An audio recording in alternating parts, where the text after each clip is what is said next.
Indian കരസേനയുടെയും വ്യോമസേനയുടെയും വെബ്സൈറ്റുകൾക്ക് നേരെ പാകിസ്ഥാനിൽ നിന്ന് ഹാക്കർമാരുടെ ആക്രമണം.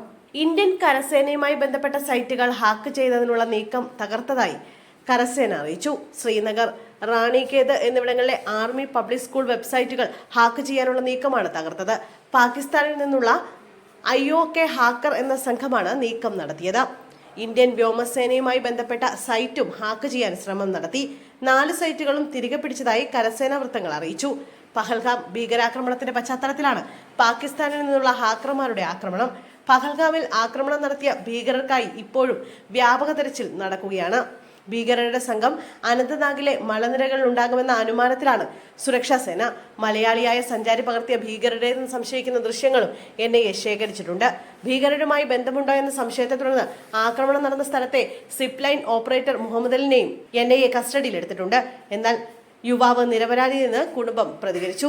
സുരക്ഷാ ഭീഷണി നിലനിൽക്കുന്ന സാഹചര്യത്തിൽ ജമ്മുകാശ്മീരിൽ 48 വിനോദസഞ്ചാര കേന്ദ്രങ്ങൾ അടച്ചിട്ടുണ്ട്.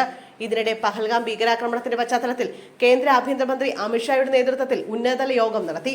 നാളെ പ്രധാനമന്ത്രി വിളിച്ച യോഗത്തിന് മുന്നോടിയായാണ് ഉന്നതതല യോഗം വിളിച്ചത്. അർദ്ധസൈനിക തലവന്മാർ യോഗത്തിൽ പങ്കെടുത്തു.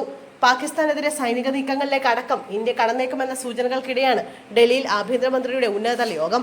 NSG, SSB, BSF തുടങ്ങി സേനാ വിഭാഗങ്ങളിലെ മേധാവികൾക്കായുള്ള യോഗത്തിൽ ആഭ്യന്തര സെക്രട്ടറിയും ഉന്നത ഉദ്യോഗസ്ഥരും പങ്കെടുത്തു. പ്രധാനമന്ത്രിയുടെ അധ്യക്ഷതയിൽ നാളെ കേന്ദ്രമന്ത്രിസഭാ യോഗം ചേരാനിരിക്കെ നടന്ന ആഭ്യന്തര മന്ത്രാലയത്തിന്റെ ഉന്നതതല യോഗം ഗൗരവ സ്വഭാവമുള്ളതാണ്.